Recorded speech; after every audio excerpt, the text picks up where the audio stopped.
ягон варзишгар қаблан ба чунин ҳодиса рӯбарӯ нашуда буд.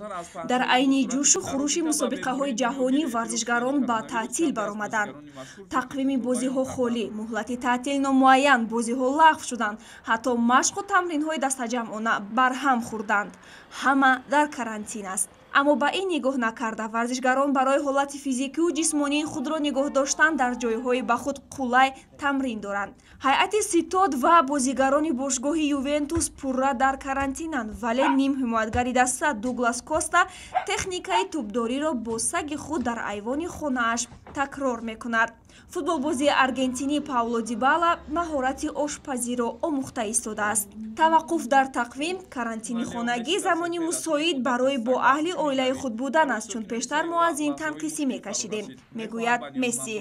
Серхио Рамос низ дар сомонаи худ акси ҳамсару се фарзандашро гузошта навиштааст ки аз ҳама чиз бояд ҷанбаи мусбӣ ёфт.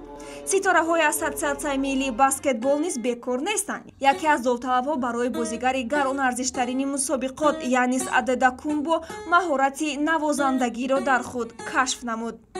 бозигари дастаи Аталанта Трей Янг бошад, ҷуробҳояшро ба сабад партофта бо ин амалаш тарзи тӯбро дохили сабад намуданро ба хотир оварда истодааст.